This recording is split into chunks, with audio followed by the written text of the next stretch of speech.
This event, hosted by Markets and Morality, is co-sponsored by the Department of Economics and Business. We are grateful to the Department of Economics Business for their sponsorship and their friendship over Markets and Morality's 10-year history. For those who don't know us yet, Markets and Morality is a group-centered peer-to-peer discussion on relevant topics through which we engage with guest speakers and relevant texts. These texts we read and the speakers with whom we engaged are intentionally chosen to deepen and develop our knowledge, values, and beliefs. This involves critical thinking and honest dialogue to work through how and what it means to live well together. Tonight, we are honored to welcome Dr. Angela Dills. Dr. Dills earned her BA from the University of Virginia before obtaining her PhD from Boston University. She has served as a professor at Clemson University, Mercer University, Wellesley College, and Providence College. Currently, she serves as a Gimbelsdom Landry Distinguished Professor of Regional Economic Development at Western Carolina University. Dr. Dills teaches health economics, introductory microeconomics and social issues, and econometrics. And her research, published in many impressive journals, spans a fascinating swath of topics critical to human flourishing, including education, health, drug and alcohol policy, and crime. Tonight, Dr. Dills will discuss various educational options available to K-12 students in the U.S. and their effectiveness. We are excited to learn from her expertise and insights. Would you please join me in welcoming Dr. Dills?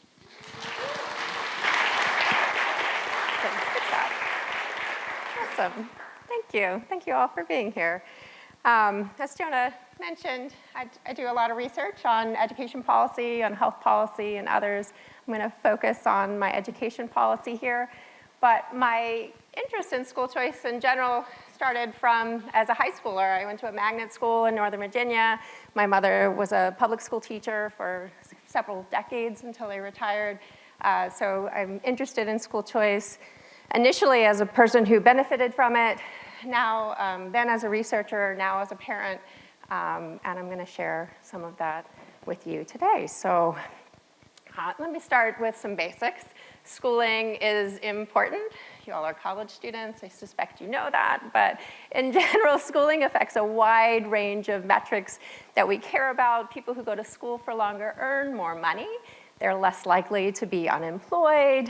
They're happier. They are more likely to get married. They are less likely to get arrested. And generally, most any kind of metric that we might use for success, people who have more schooling are more likely to be successful at however we might choose to measure that flourishing. How does the US do in terms of education? We do okay, I would say. This is where I'll look backwards a little bit, but about 5% if we look at young people who are likely to have finished high school, about 5% of the US of 16 to 24-year-olds are high school dropouts. We still have a little bit of a dropout problem. It's significantly higher in some cities. If you look at some of the largest cities in the US, we see high schools where less than 50% of children are graduating high school. Public on-time high school graduation rate, which would mean graduating in 4 years, is about 86%. And if you compare how the US does to other developed countries, so other OECD countries, how we do on international tests of achievement, we're pretty average. If you had looked at the data 5 years ago, 8 years ago, these are from the most recent data, we're above average on some, below average on others. We're basically right around average in all 3 subjects that are measured in these tests in reading, in English, and in science. So what role does school choice play here? So I'm going to be really broad ranging in how I think about school choice. In fact, I like to call it educational choice because I think a lot of education happens outside of schools. We had a lovely conversation about homeschooling earlier today, but I think when I say school choice, more people know what I'm talking about. So I'm going to start with school choice, but I think we're going to think about it very broadly as lots of ways that we can educate young people.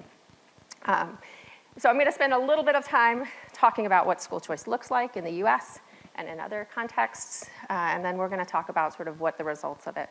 I'm an economist. We don't really hide our punchlines that much, so I'll tell you right up front that the vast literature that we've seen, which is sort of, and we can think about it kind of starting in the mid to late 90s, and kind of, so we've got maybe 25, 30 years worth of research here on various forms of school choice, and what we've learned over time looks a lot like having more school choice is probably cheaper and is least as good, if not better, for the children, for all children.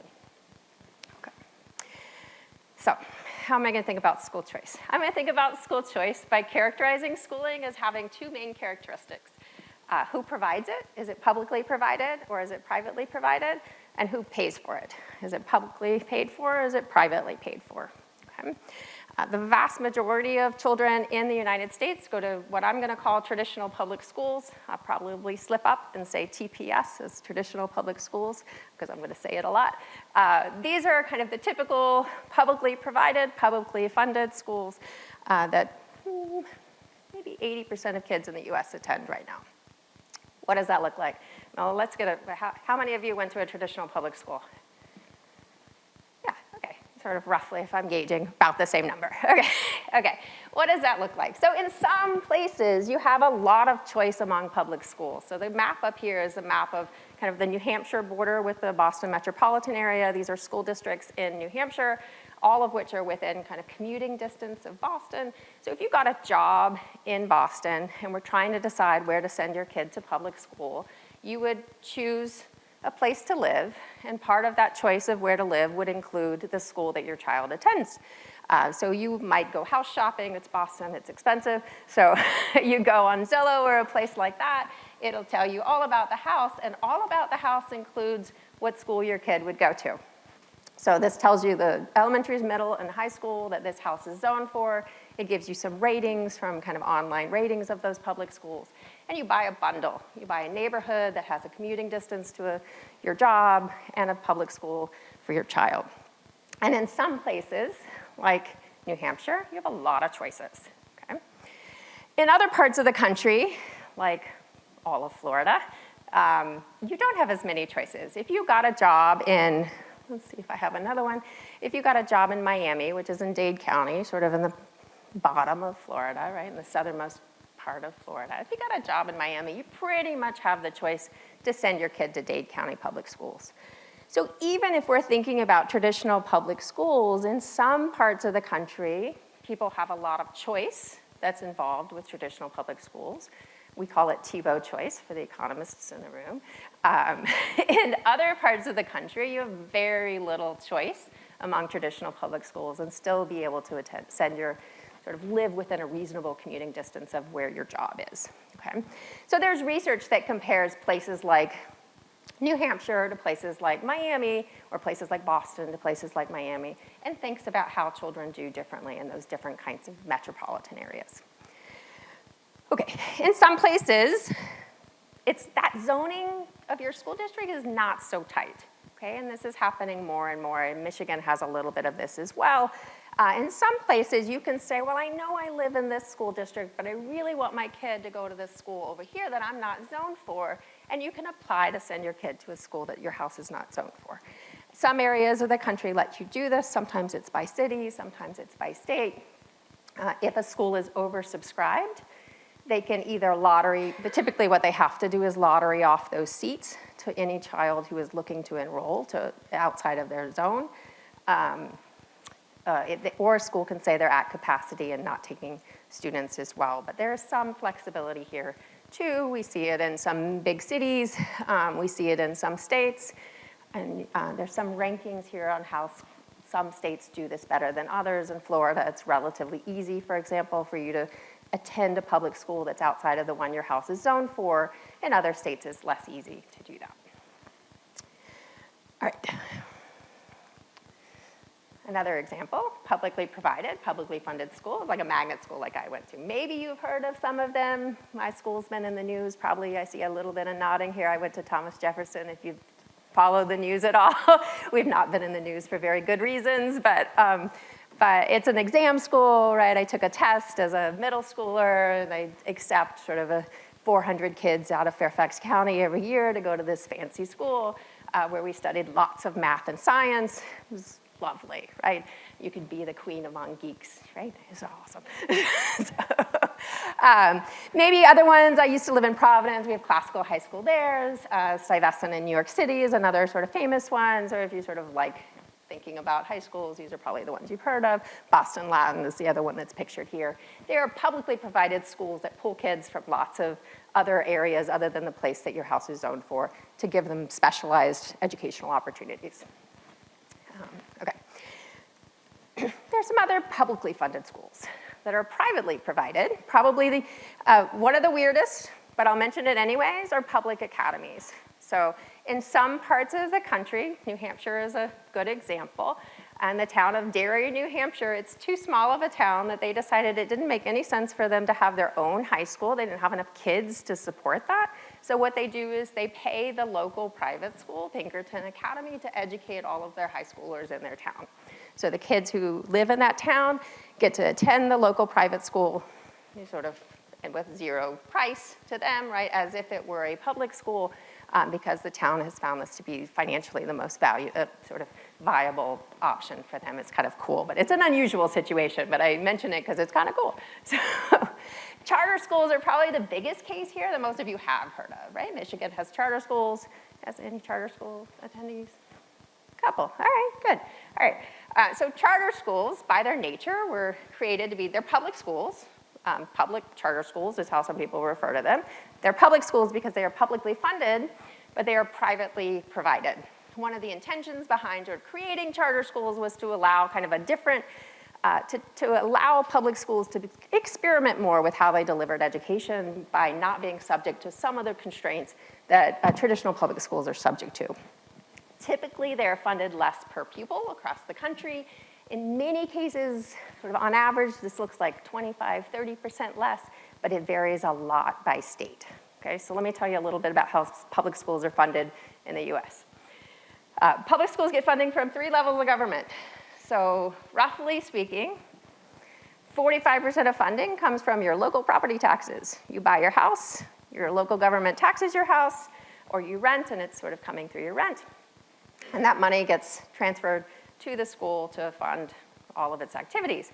Another 45% comes from the state government, raised however your state government raises money, whether that's income taxes or property taxes. We get another big chunk from the state.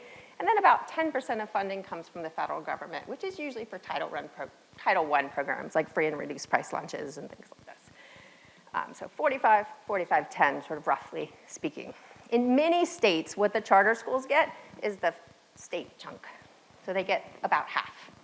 Right? So typically we see significantly less funding per pupil for charter schools, but privately managed. And we can think about this as another option that children have in their districts in some places. Okay?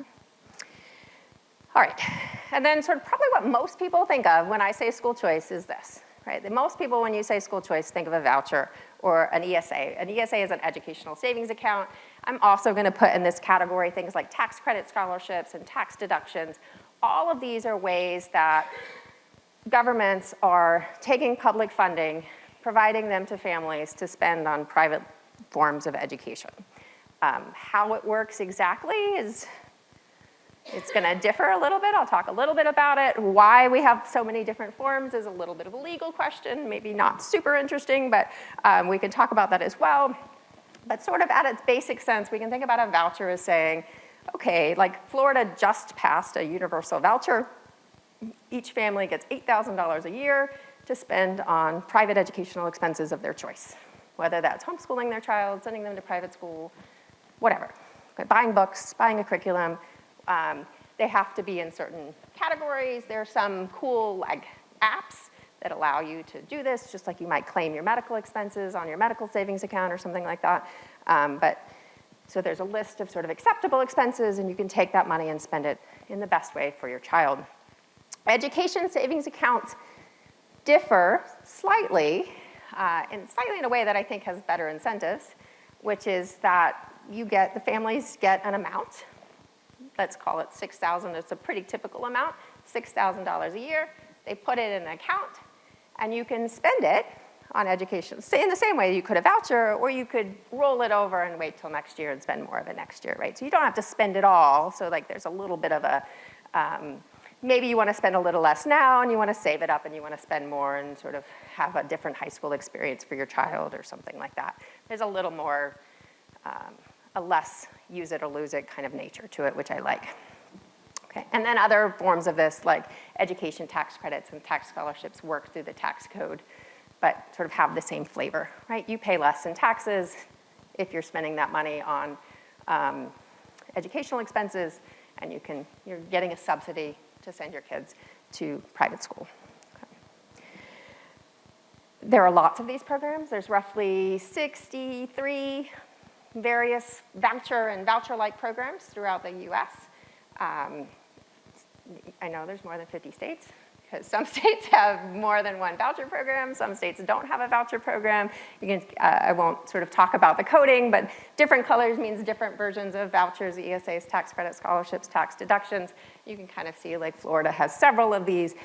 Some states have none of these. It's a little geography test for you to work on for your, that's how Dr. Estelle is gonna get you. So.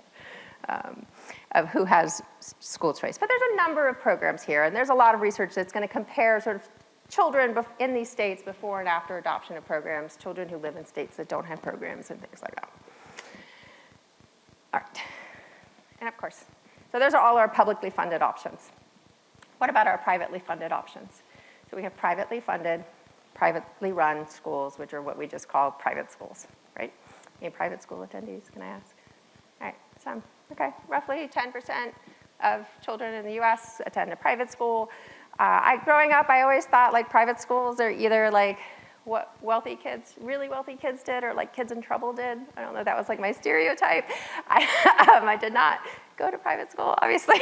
So that was kind of like either you got sent to military academy or you like had a lot of money, and that's what kids who went to private school looked like. Those exist, like that's definitely part of the whole picture of private school, but the bulk of people who go to private school go to religious schools that are not actually that expensive. The most recent figures here, average private school tuition in the US is about $12,000. Average per pupil spending in the US is slightly more than that, it's about $13,000. So, you know, that's not dissimilar to what public schools are spending per pupil, but it's a big variation, right? So we can think about sort of the Exeters of the world, the sort of fancy college preparatory schools are quite expensive, significantly more expensive than this, and sort of a Catholic school serving a low-income population in a city is significantly less expensive than this, okay? So there's a lot of diversity here between what a private school looks like. And the ultimate private of private schools is, of course, homeschooling, right? So sort of the micro version of a private school. It's very privately provided. It's very privately funded. Most of the cost of private schooling comes in the form of opportunity cost. The parent who is taking on that burden is sort of giving up other opportunities to earn money. And there's some cost to that, but it's not usually one that we measure very well. Okay. I don't ever put anything in the other box, because it's a little weird, right? So what would that be? That box would be privately funded public schools. But it does happen, right? It just doesn't happen like with great regularity, right? Like the Gates Foundation gives millions of dollars for New York City public schools to run a big experiment because they want things done a certain way. Yeah, it happens, right? There are examples of this, but it's not one that there's research on, but I'll just put it in there for completeness. All right, so lots of ways we can think about school choice. So I want to think about school choice as, do you live in a place where you have very few options as to how you can educate your children, or do you live in a place where you have a lot of options where you can send your children to school or educate your child? So I'm going to be very general in kind of how I think about school choice. And the overarching question that we think about is, okay, is it better for your kids if you live in a place with lots of choices or fewer choices? And it turns out it's generally better, regardless of how we measure it, for you to live in a place where your kids have more choices of where to go to school. I tend to put better in quotes a whole lot. What do I mean by better, right? Better here, wow. The initial sort of bulk of the research that we have looks at test scores. Okay? What happens to test scores? That's okay. I like tests. I give tests all the time, right? Test scores are at least as good or higher. We might like other good measures of sort of how well people are doing with their lives. So we look at all kinds of other sorts of outcomes. We look at, we sort of broadly in education policy, look at educational attainment. How long do you stay in school? We look at non-academic outcomes, which is one of my favorite kind of things to look at. So we look at things like risky behavior. Does it change how likely you are to get arrested, to get pregnant as a teenager, to fail to pay child support? That's a fun paper. To fail to pay child support as a young parent. And I have a paper that looks at mental health, sort of how does having more choices affect the likelihood of adolescent suicide and other kinds of measures that we may care about, other than just sort of how well someone does on a test, okay? Regardless of how we measure it, the overall picture looks like this. Schools of choice are cheaper. Having more school choice is cheaper. Let me phrase it that way. Having more school choice is cheaper. And we end up with at least as good, if not better, outcomes. How does it work? So what's the mechanism here? Yeah, so this is the fun part. Okay, there's a couple possibilities, right? It could be the case that the only people who benefit from school choice are the students who do it, right? So it's only if you go to a charter school, or if you have a voucher and go to a private school, or your family has enough money and you can go to a private school, only those kids who are able to go to schools of choice do better. If those schools are better, they do better, and then on average, everyone is better. That's one possibility. Better here can be sort of not the same for everybody, right? So it could also be the case that it's not necessarily that schools of choices are for everyone higher quality, but they're better fits for some kids, and that's enough. So having more choices means that your child goes to a school that's a better fit for them and their needs, or you and your values, and that in that way they are more likely to flourish because it suits them better. Okay, so the more choices you have, the more likely families and children are in schools that suit their needs better, and then we end up with higher performance. That's another possibility. There's a little caveat here, we can come back to it, that we're learning a whole lot more about what better means as time goes on, but I might leave that for now. Okay. The other piece of it, which is for the economics students in the room, you might be wondering, where's the economics? Here's one part of it, right? Which is more choices means more competition, right? So part of what happens as we have more options available for families, as families are more actively choosing where to send their kids to school or where to live and which school district to live in, those schools have to be offering and being more thoughtful about what they're offering to families, or they will lose their students. And in most cases, if you lose your students, you lose your funding. And that means you lose your faculty. That means you lose your school building eventually, right? Like, there are competitive pressures that come from that, from having to keep families willing to attend your school. One way this shows up, so I live in a very small town in western North Carolina. When North Carolina raised their charter cap, more charter schools opened. And our local public schools were like, oh goodness, we can't really afford to lose our children.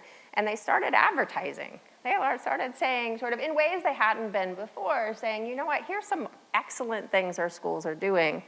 Let's be sure you're aware of them so that you might seriously consider us still, even though you have more options. And that's a good thing, right? Because that means these schools are being really thoughtful about what parents want, what they value, what's good for their kids, and responding to that competition by improving what they're offering as well. Okay, so another possible way that school choice works is that competition pushes all the schools to be more efficient. Okay, and more efficient means either higher quality, lower cost, or both, right? We like both. So we need, for this competition, that whole part of the story that I'm telling requires, though, that if you lose a child from your school, you lose their money too, okay? So in some cases that happens, okay? A lot of public school funding looks like how many kids enrolled as of this date. That's gonna determine how much money that school receives. And so they're concerned about enrollment. They're monitoring enrollment. Certainly that's true for a private school. If someone doesn't enroll, they don't get tuition, right? So we need that funding to be tied to the child in order for there to be some competitive pressure. If you're going to get the money, regardless of whether kids show up, we'd just as soon have very few kids and lots of money, right? That's a pretty good situation to be in, right? So who cares if they're doing a good job? You're going to get the money regardless. Incentives, as always, matter. All right, so the research sort of falls in both of these categories, right? The research either looks at, are schools of choice better than traditional public schools?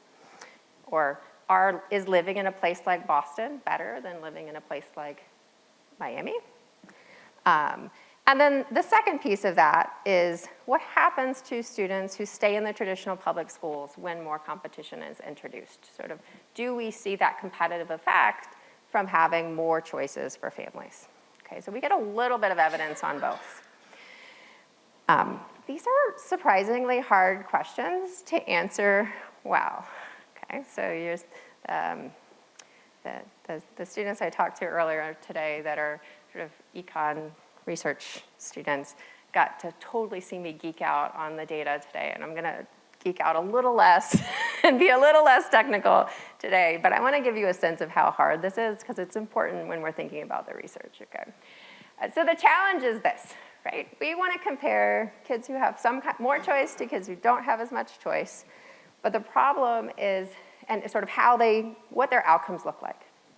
Sort of how successful are they? How high are their test scores? How, all these metrics of success, how do we compare? Well, the problem is this, that families choose the schools their kids go to, they choose how their kids are educated, they choose the house they live in, they choose whether they send their kids to charter schools or private schools, and the schools affect the children's outcomes. But the families also, even outside of choosing that school, directly affect their children's outcomes. So families who make choices of certain schools may also affect their children in certain ways, and what all of this school choice literature really focuses on is trying to untangle the effect of the family from the effect of the school. It's really hard to do. So just to give you a sense of what the complication is here, we're really concerned about selection in education, and so sort of the type of family or the type of child that selects into certain types of schools and trying to untangle that from how effective the school is at educating the child. Okay, so how do we do this? Any fellow data geeks before I'm gonna target you if you're my data geek. I don't have any data geeks. All right, I'm gonna just geek out all by myself then. That's totally fine. All right, so how do we do this? All right. Sort of the least good at addressing selection, but probably the most common way we do this is a matched comparison. So if you like regressions, we're doing basically multivariate regression. But what you can imagine is happening here is we take a bunch of kids, we match them on lots of observable characteristics, and say, well, here's a bunch of kids who have the same family income, the same sort of live in roughly the same kind of neighborhood, but for whatever reason, they go to different kinds of schools, and then we compare them. Okay? And sort of we match on a bunch of observables, except for the fact that they go to different kinds of schools, and we say what's left is that's the effect of the school. Okay? It's okay. The problem is lots of things we care about are how invested are your parents in your schooling? Right? How much are they going to make sure that you get up and get on the bus or do your homework or things like that? And those are really hard to measure. We have some measures of that sometimes, but they're really hard things to measure, and that's a lot of what we're concerned about when we're concerned about sort of untangling family and school effects. Okay. Sort of our second best, I'm going to give, that's a bronze medal up there. I don't know how well the color comes out, but sort of our second best method is to use student fixed effects. And what you can imagine this being is basically we're going to follow the same student. We're going to follow Joe as he goes from public school to private school, back to public school. And we're going to see what his trajectory looks like as he shifts sectors. And we're going to average that over a bunch of kids who also shift different types of schooling.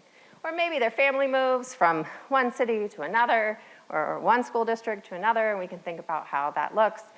It's okay.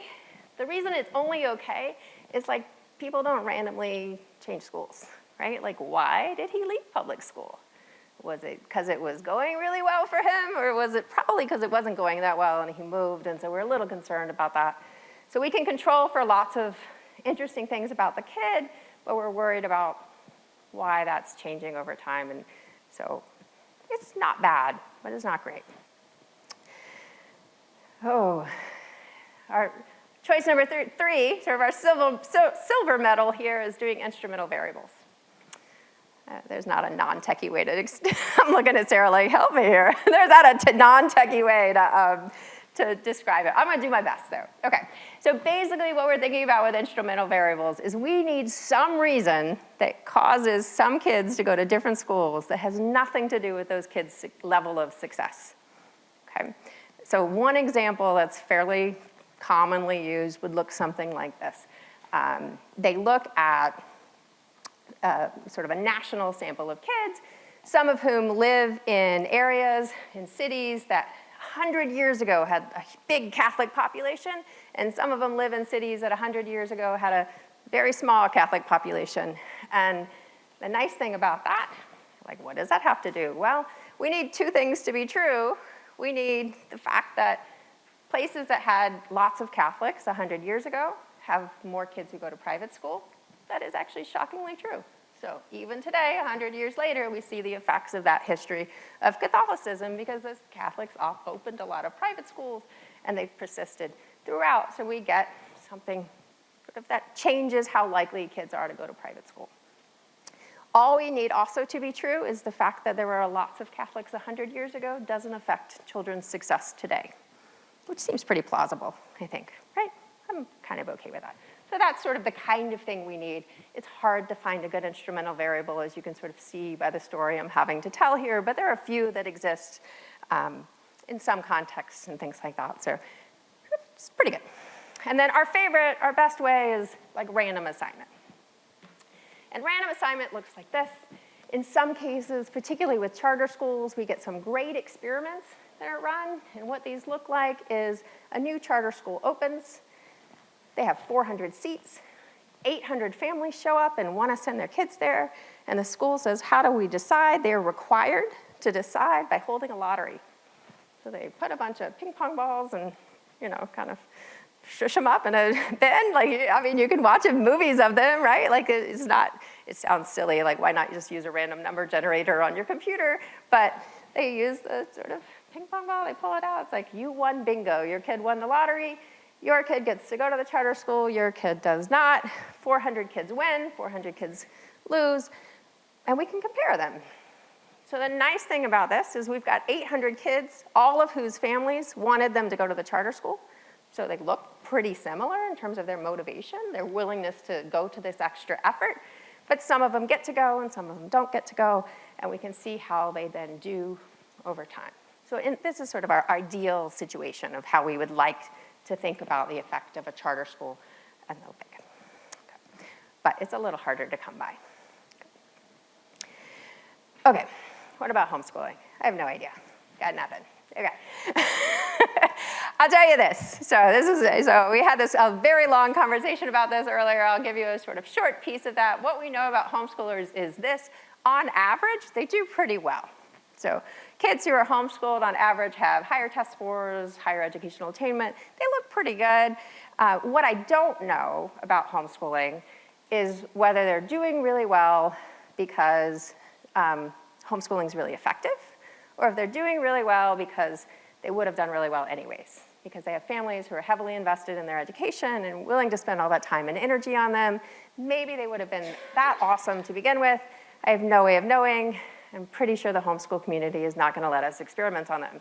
So it looks pretty good. I don't have any reason to believe otherwise, but I don't have any causal evidence that's of any sort of great empirical, sort of this selection problem is a really big issue with the homeschooling research. If you have great ideas, tell me. We could do well with that.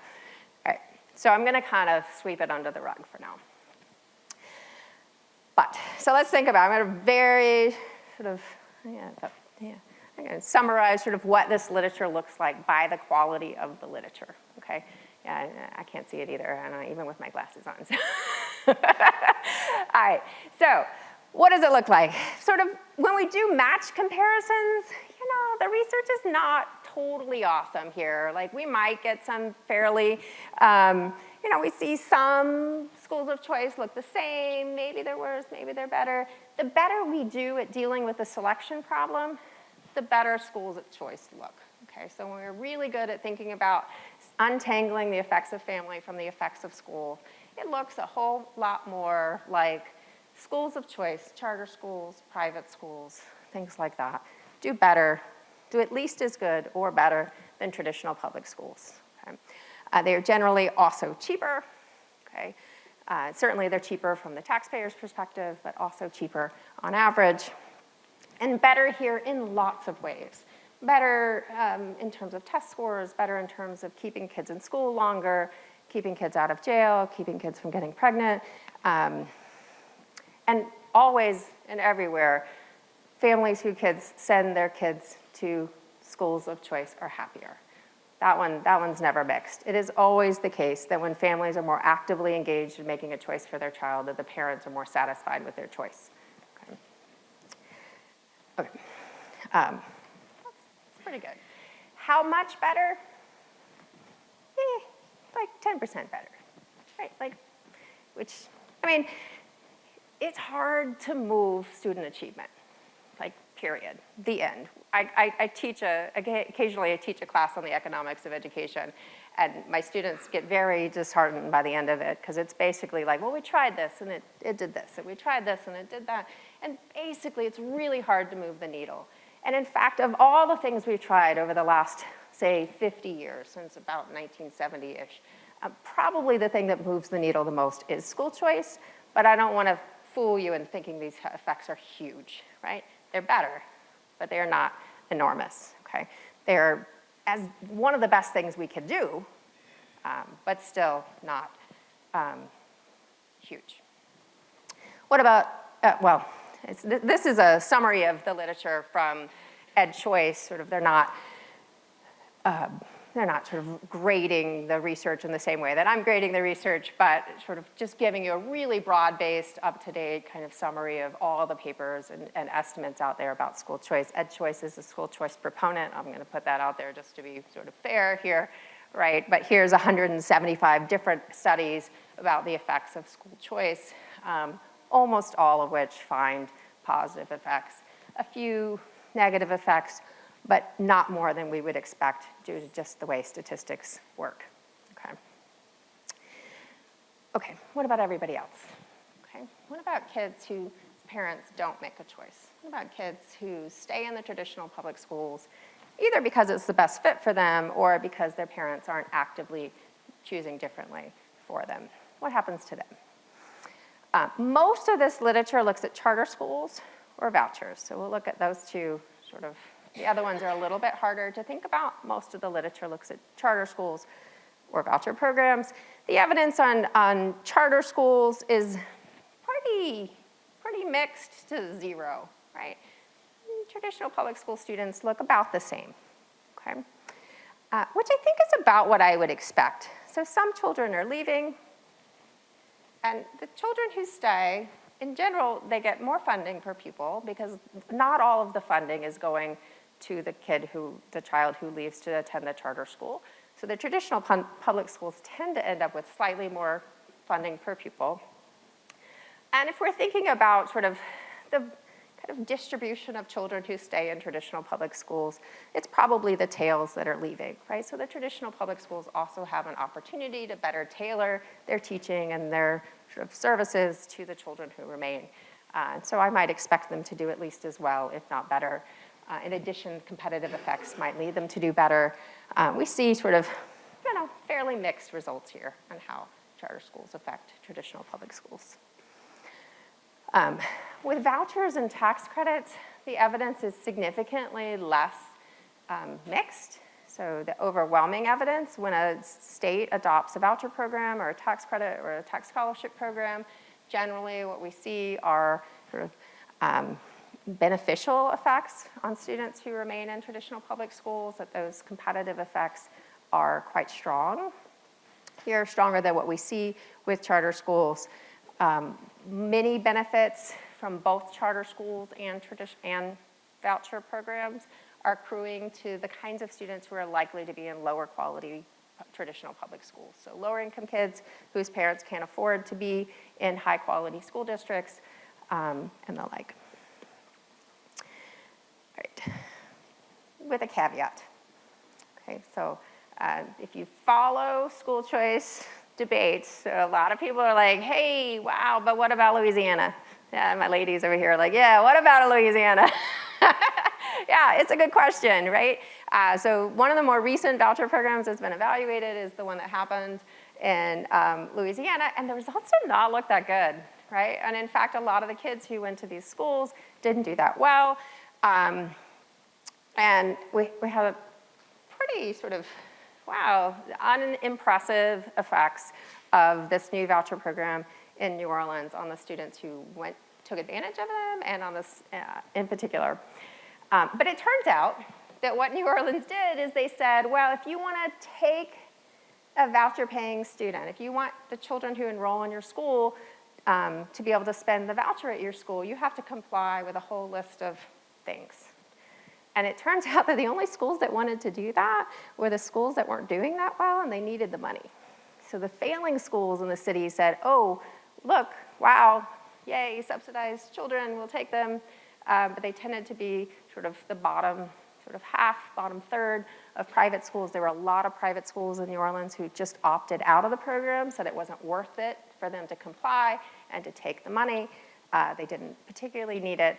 And so I think it's very important to think here that not every voucher program is created equally. How it's designed, what is required for a child, for a school to be a participating school is a really important part of what kinds of schools children have access to. Okay. The international evidence, I'm keeping an eye on my time here. The international evidence is kind of consistent. There's evidence from Israel, from Uruguay, from England, all of which kind of has the same sort of feel to it when we offer vouchers, or Uruguay has something like a charter school. It's cheaper, it's at least as good, maybe a little better outcomes for children as well. Okay, and my favorite, and sort of, there's a whole host of research by an economist, Ludger Wosman, who's gone and kind of coded international school districts and coded them based on how much of the funding comes from public funds versus private funds. That's this sort of front and back axis here is more and less public funding, and then how much of schools are publicly provided versus privately provided. That's this sort of front version. I'm just going to sort of map that onto my little table, because that's kind of how I think about it. Sort of that baseline is privately funded public schools. It is our sort of weird character. In his characterization, this is lots of private schools that receive low amounts of public funding. It's not zero. Lots of publicly provided schools, that receive low amounts of public funding. So it's compensated with a lot of, and we sort of map it onto this. Okay, so the best performing countries are countries that have lots of public funding and lots of private provision. And sort of the intermediate cases are our other two corners. Lots of public funding, lots of public provision, and then lots of private funding, lots of private provision. Okay. Let me make those two comparisons. Okay. The difference between public provision and private provision is that, as you might imagine if you're familiar with how lots of government services work, private provision tends to be a little more efficient. They have a lot more incentives to be more efficient, and so we can think that some of this is just sort of competitive pressures that encourage private firms to behave efficiently.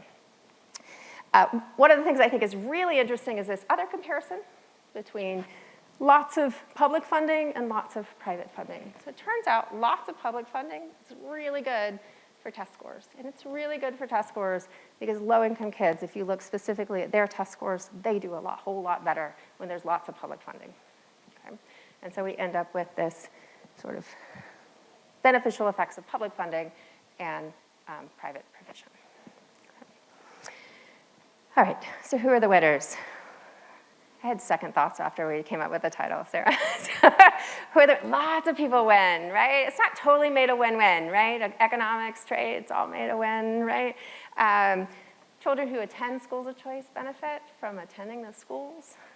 Children who attend traditional public schools at least aren't harmed. They might benefit, depending on how the program is set up. Taxpayers benefit. It's certainly a whole lot cheaper to send kids to schools of choice. I didn't talk about a lot here, but it turns out teachers, in general, win as well. Teachers experience a monopoly as well. We call it a monopsonist. If you're a public school teacher, you got one person who can hire you. It's the public school district where you are. And it turns out when an employer has a monopoly over the labor supply, over who they're going to hire, if they're a monopsonist, they don't pay as much.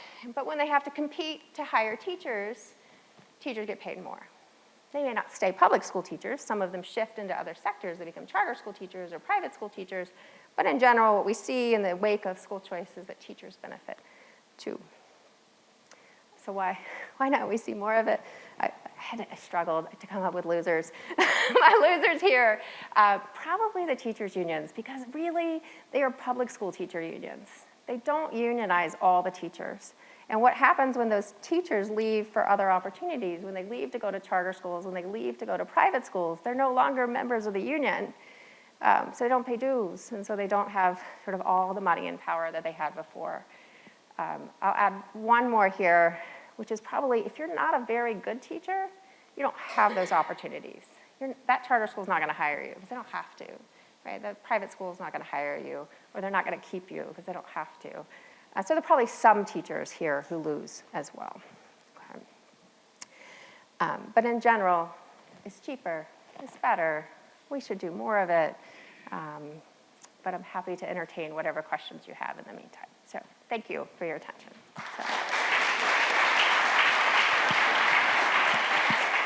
Jonah, are you in charge of Q&A? Awesome.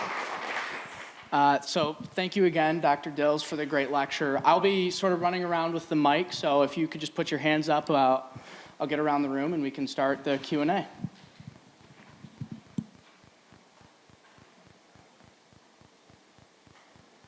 wants to be first. Go for it. So I'm doing a paper on school choice and kind of the effects of it on segregation in schools. Mm-hmm. And one of the things that I have been noticing, at least in the Holland area, is that the majority of people taking advantage of school choice are white people, and the people staying at public schools are not typically white. And at least in the case of Holland public schools compared to Black River, the charter school nearby, the test scores at Holland Public School are really low, whereas the test scores at Black River are really high. And like you're saying, it's very beneficial for the people choosing the charter school. I guess what I'm just confused about is how are the people in the public school really benefiting if they don't really have the option to go, since either their parents are working so they can't drive to the charter school, so they can't take advantage of school choice, and Holland Public can't really grow in any way because they're not receiving as much funding. Okay.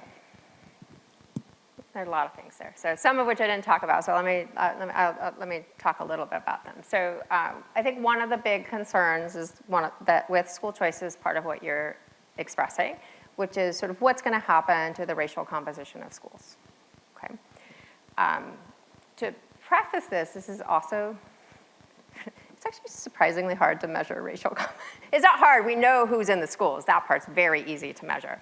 It turns out that, in fact, the vast majority of kids who go to public schools go to very racially segregated schools, because our schools, where you go to school, where you go to public schools, determined on your neighborhoods. And our neighborhoods are very racially segregated because we have terrible histories of redlining and other things that sort of led to very segregated neighborhoods, that led to very segregated schools, and that has a long persistence. Okay. But we're concerned about that, right?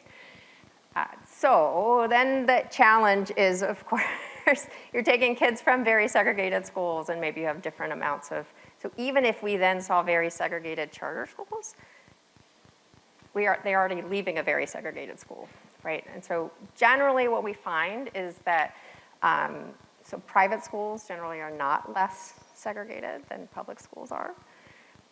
When we introduce choice, it depends a little bit, but we don't, on average, tend to see big changes in the racial composition of schools when that happens, okay? But that's mostly because public school kids already live in go to very segregated schools, okay? But I like the other piece of your question too. I think it's a really important part of the policy conversation, which is like transportation is a big issue, right? So one of the great things about going to public school is there's a bus and it shows up to your house even, right? You don't even have to go anywhere. It shows up at your house, takes your kid to school, and it drops them off at the end of the day. Where we live, once my child was 8 years old, he could get off the bus by himself and go home. I didn't even have to meet the bus anymore, right? Like, it's awesome. Transportation is an issue. It's less of an issue if you live in a city and you can put your kid on public transportation. That's very common in cities that have public transportation. Kids get a metro pass or a bus pass when they take the bus. In some cities like Providence, the public schools pay for private schools to bus the kids to wherever they go to school. So it's solvable, but it may require something that looks like that, like having busing available for kids to go to their school of choice. That may not be as convenient, like how it worked for my magnet school. We were from a very geographically broad, big area. So we got bused to like the local public library and our parents had to come there to pick us up. So you may not go to your house. That's still better, right? So I think it's a problem that lots of locations are trying to solve, but it's a problem where the solution is very specific to where you live, right? Sort of what's going to work and what's not going to work. But it's worth acknowledging this is a concern we should have about how much access different families have given their schedules, given their work lives, given their availability of transportation. Can they call an Uber, right? Like we don't have Uber, right? We've got one taxi driver, right? And he sometimes decides to work, right? Like, so not everybody has transportation options if your family isn't willing or able to drive you. But I think some of the concerns that people had that what school choice was going to do was permit sort of another wave of white flight out of traditional public schools. That's not what we've seen. So I think I do want to be sort of more reassuring on that regard. We have a very segregated system. This isn't making it worse. It's not obviously making it substantially better either, but it's certainly not worsening the situation. Does that kind of address all your parts? Okay.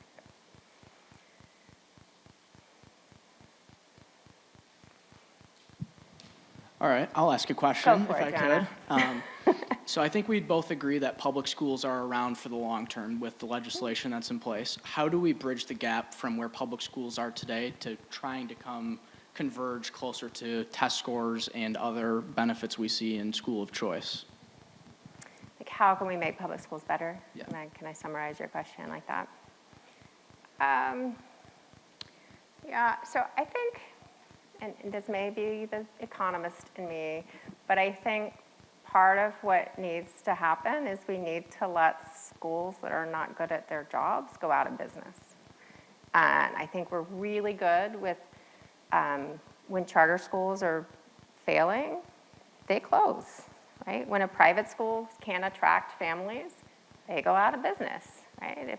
If the church decides it's not worth pouring money into a failing enterprise whose families don't want to send their kids there, they stop doing it. When public schools for decades fail to graduate half of the students that come in there in freshman year, they keep getting money. And in many cases, they get more money because clearly they just need more money to fix that problem. And I think one of the things that we can learn from school choice is that it's actually really good to let schools go out of business.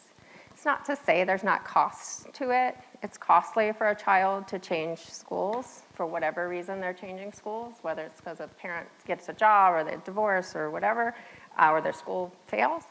That's a costly thing for a child to make a transition. But if you're in really low-quality school, it's really costly to keep kids in those schools, right? We can lose generations of young people in certain communities that just don't have access to a school that's serving them well. And I think those schools need to go out of business, whatever that looks like. So if you don't have any incentive to get better, they just won't. I was gonna say quadrupled, but I think I'm a little bit high. Like in terms of real, like inflation adjusted spending, we've spent more and more and more money on public schools. I don't know that they lack for funds, okay? In fact, they're spending more money than many other types of schools are. So I don't think it's money. I think it's incentives. So, but I'm an economist.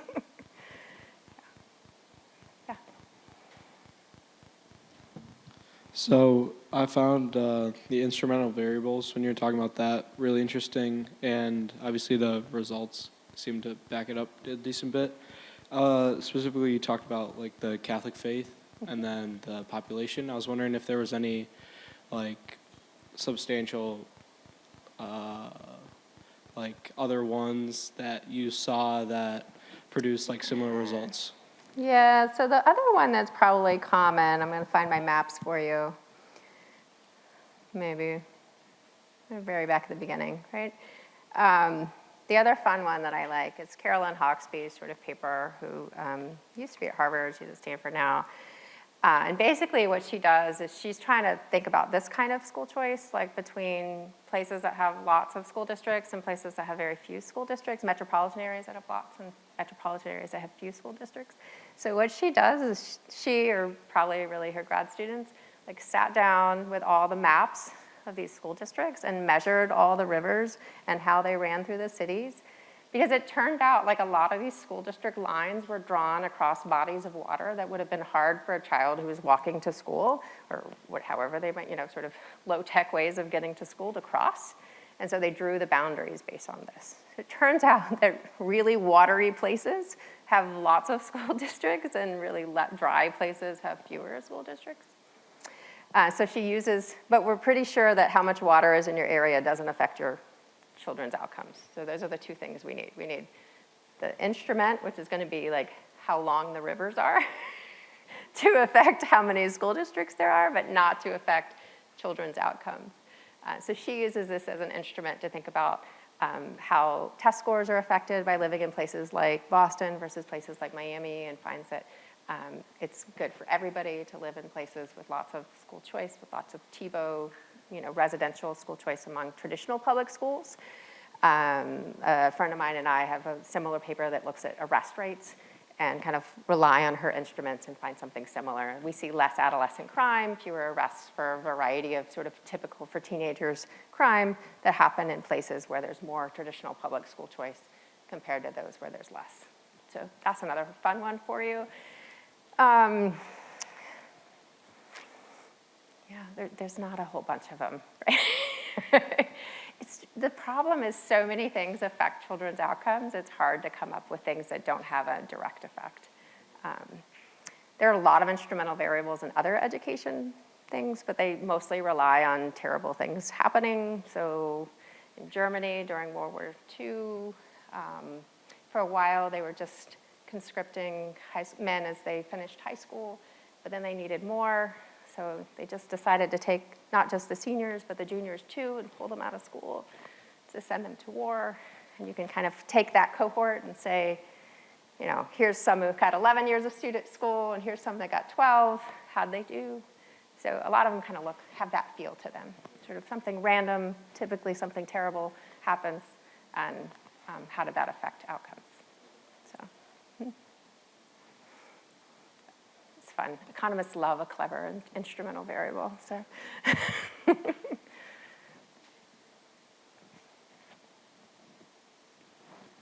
else? Yes.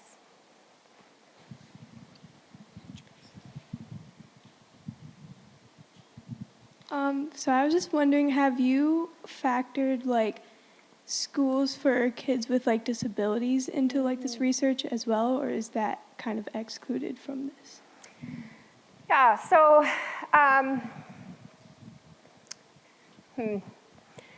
So the challenge, so a lot of these voucher programs, a lot of the initial voucher programs actually target a population, the population of children who either have a disability or on an IEP, on an individualized education plan.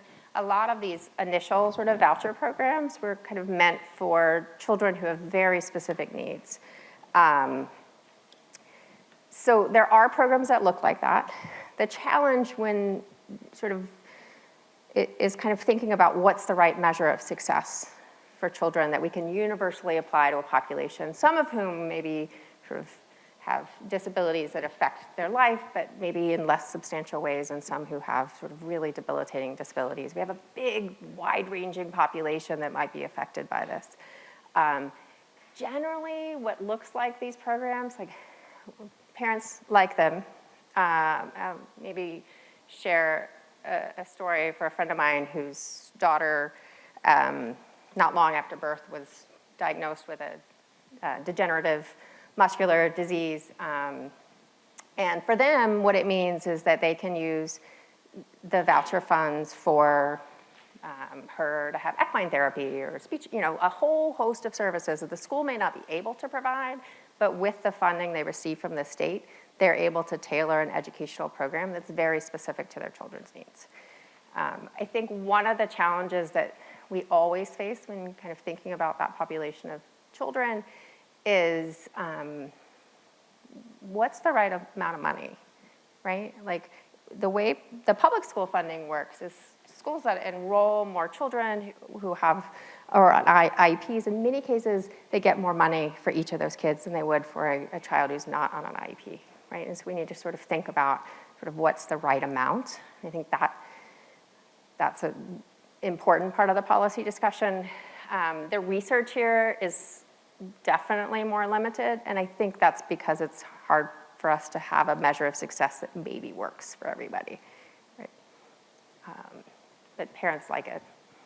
So.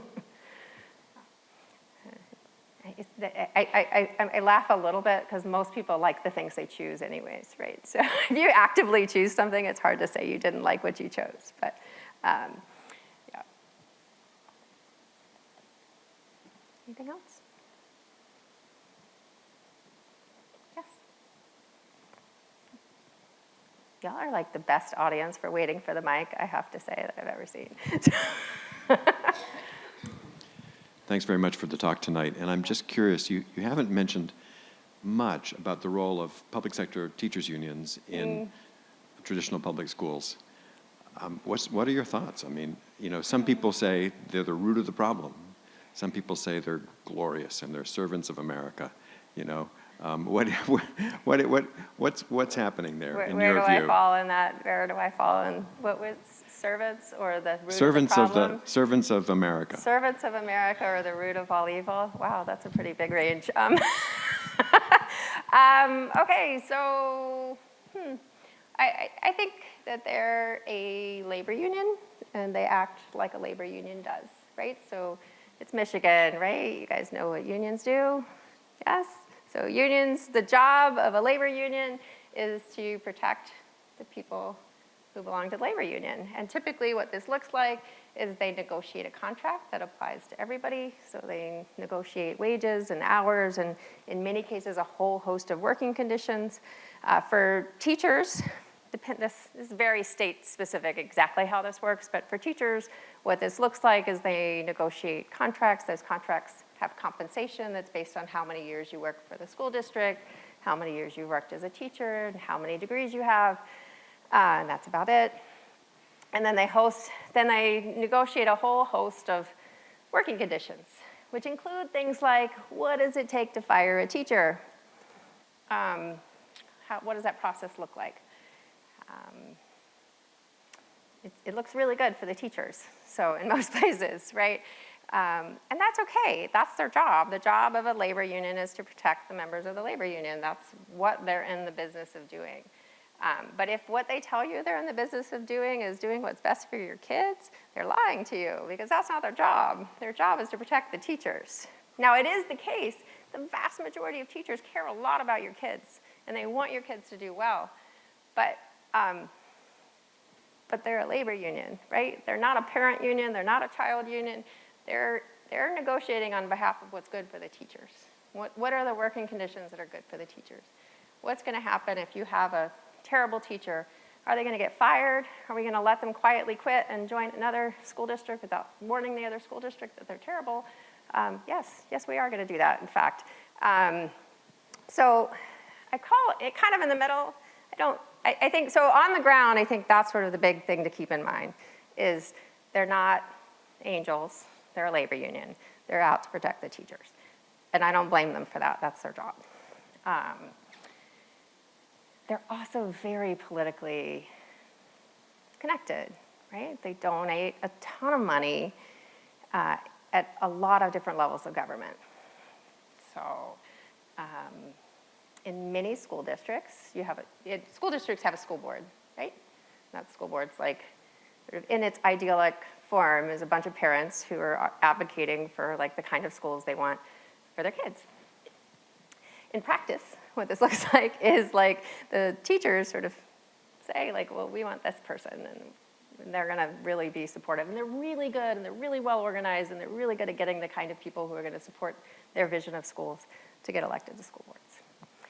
And so I think we should always be mindful of kind of what's happening kind of behind the scenes and sort of how that's affecting what we hear and what we see. I don't think they're the root of all evil. But I think they're doing a lot of things that are in the interest of current public school teachers that are probably not in the interest of our children. So, yeah. I won't be Corey and like castigate Randy Weingarten or something like that if you follow like, you know, beautiful. I'm not a Twitter person. I don't do that.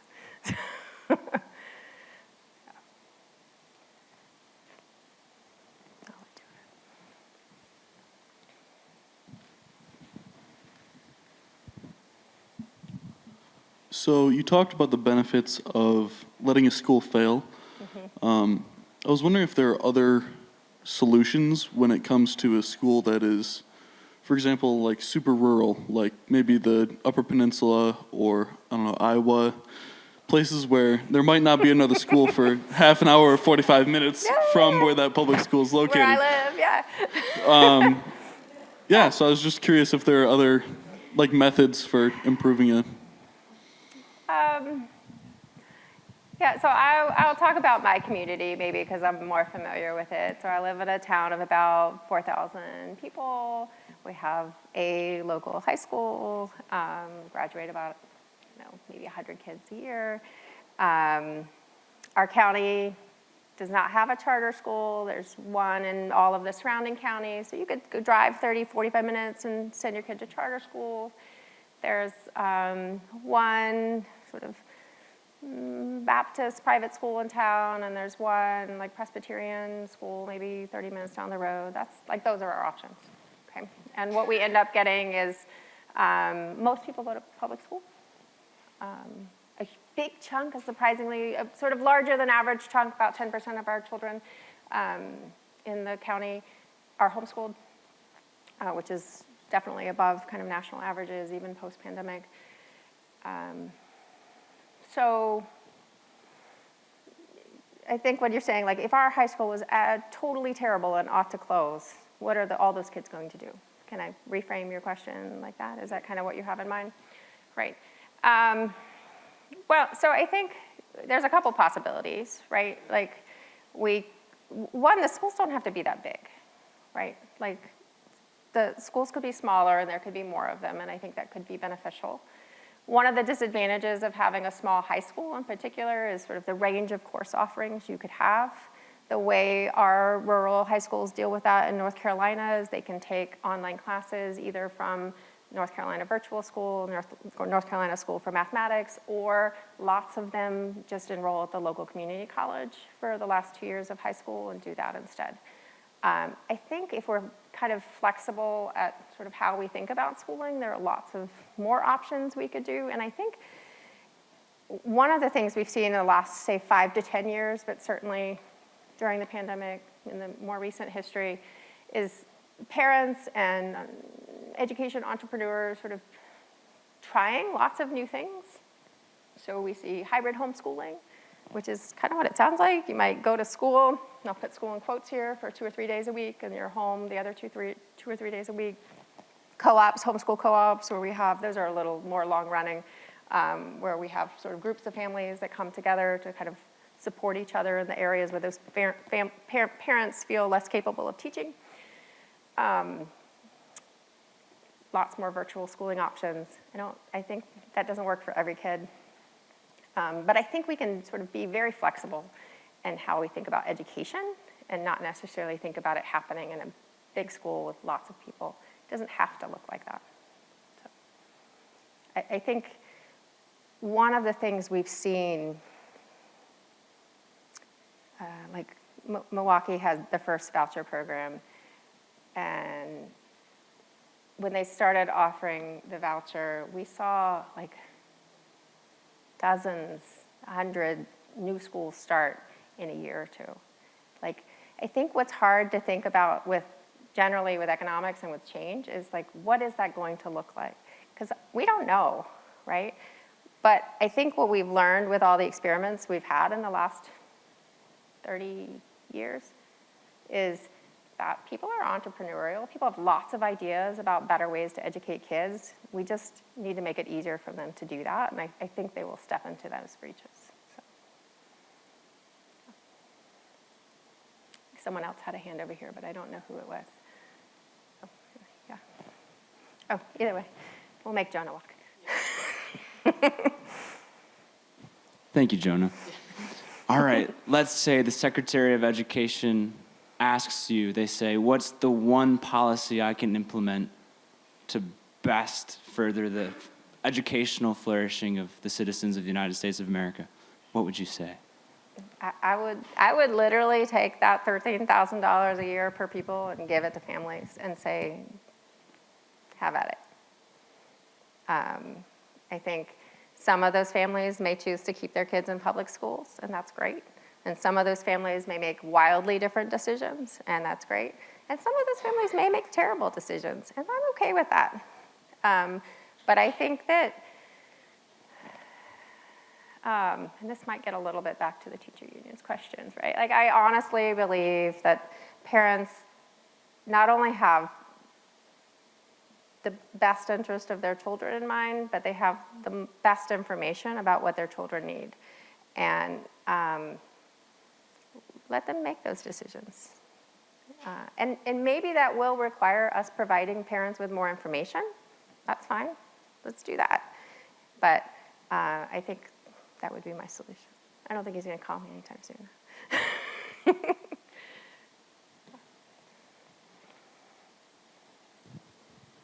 Jonah mentioned early on that you also did research into health and crime. And in relation to the question about teachers' unions, I'm wondering if you've also done research into the potential for police unions to protect abusive police officers in a similar way that teachers' unions may protect problematic teachers. And if so, what have you found? Were you listening to me earlier? No. Oh, you were? Oh, thanks. Yeah, so I started to write this paper, and it didn't really, the people who asked me to write the paper didn't want to publish the paper, so it's still sitting in my finding a home folder. But the gist of the paper, remind me of your name again, that Mark is suggesting at is, so public sector unions are a little bit of an odd duck, right? It's a little bit different for a factory of workers or Starbucks or Amazon or wherever we're concerned about today, for their workers to unionize. And what that union is doing is the workers are negotiating with the employer for a better contract. Okay, that's okay, right? What happens with a public sector union, like we see with teachers and like we see with police officers, is they're doing something a little bit different.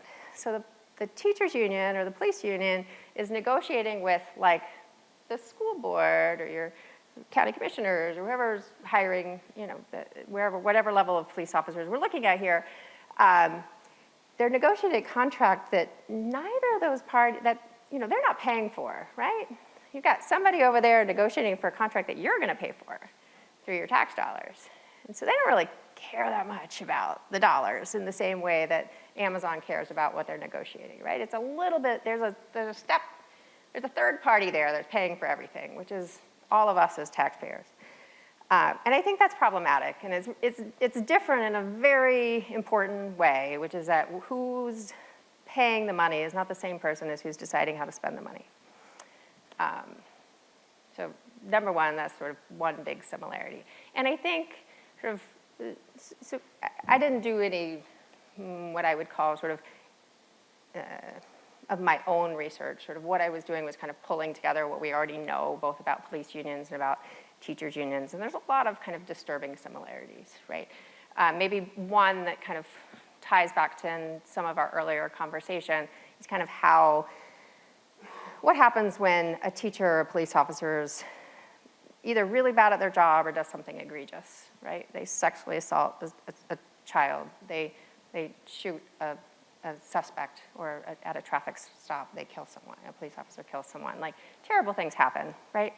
And it turns out something very similar happens, which they have in place very careful rules that protect the worst members of the unions, because that's what all labor's unions do, is the rules are there to protect the least productive and the people who are the worst at their job, right? Like, sort of by its nature, that's what ends up happening. And so we see the same kind of things. We see police officers, just like teachers, kind of, sneak out before they get fired. They quit and find another job before anything comes out, right? We call it, like passing the trash or something like that. We see sort of bad apples get pushed around school districts. Same thing happens in police officers. We see very similar behaviors. And part of the challenge with that is that if they weren't being protected, then they wouldn't go back to those kind of jobs again, right? You want the teacher who's assaulting children not to ever have a job in teaching again, right? Like, that's what I want, right? We want the police officer who's really bad at decision-making in the heat of the moment, and, to the point where it leads to fatalities. We don't want that person to be a police officer. Like, I don't. But the teacher unions tend, and the rules they've set up in place tend to be very protective of the worst offenders. And I think in general it's problematic. I do have, because of that sort of financial nature of it, I have a problem with public sector teacher unions across the board. I don't think they're the devil, but but I think there's a lot of problems there. So, thank you.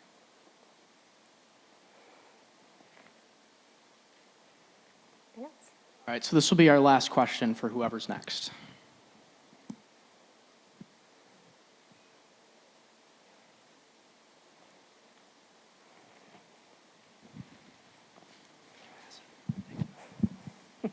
It might be too early to ask this, but have we been able to ascertain, obviously COVID was a very dramatic, thing for schools, but did school choice and did certain schools, maybe because of choice and how they're funded and all of the intricacies, the unions included, whether it better in terms of student outcomes, and maybe we don't even know this yet, but I'd be curious to see. We know that students were impacted, outcomes or achievement across the board is probably down, but did some people lose less than others? Yeah, I don't know that, so I'm gonna be like 90% sure here. I think we're still learning a lot about what happened in the wake of COVID. I think there's a huge amount of research that's coming out kind of as we speak, and it's really interesting. Achievement is down. It's down. I don't know the numbers off the top of my head, but it's bad. Like, if you look at sort of nationally representative tests that are made, like the NAEP that's made to be comparable over time and space, and there's been huge losses in student learning because of what happened with COVID. Who weathered it better? So in general, like, private schools did better, and public schools that chose to reopen did better. So I live in Western North Carolina. My kids actually go to school in Georgia. They go to private school, but Georgia, as a state, public and private, our kids went back to school in August 2020, and other than sort of when there was, when COVID kind of ran through the school, they were in school. They've been in school the whole time. They went home for 2 months. They've been in school the rest of the time, and people have moved to our area, moved to Georgia, just so their kids could be in school. Okay. So I think online learning was not great for large segments of the population. So that's sort of the first bit. Private schools were more likely to open, and then public schools in some states and some areas were more likely to reopen in person. It is also the case. So there is a sort of a growing amount of research that's asking sort of which school districts chose to reopen in fall of 2020 and which stayed either fully remote or some sort of hybrid version of that. And it turns out that places where teachers' unions are really powerful were more likely to stay remote. It turns out that places that had more private schools were less likely to stay remote because all the private schools opened and the public school parents were like, what are you doing? If they can do it, why can't you do it? And so the public schools also reopened. So there's some really interesting kind of dynamics going on here. I think part of what we're learning is that competition was really good for schools to be more responsive to what a lot of parents needed, which is they needed their kids to be in school. They weren't prepared to keep them at home. They weren't prepared to monitor their education. I had a kindergartner at the time. Oh my goodness, like teaching a kid to read at like online, that's not happening. Like, either she or I cried every day. It was terrible. So, do not recommend. 9 out of 10 here. But so I think like we know that competition encouraged schools to reopen, and so I think parents and schools respond to those incentives, and so I like having them there. So, yeah. Good. Well, thank you very much for your great questions. It was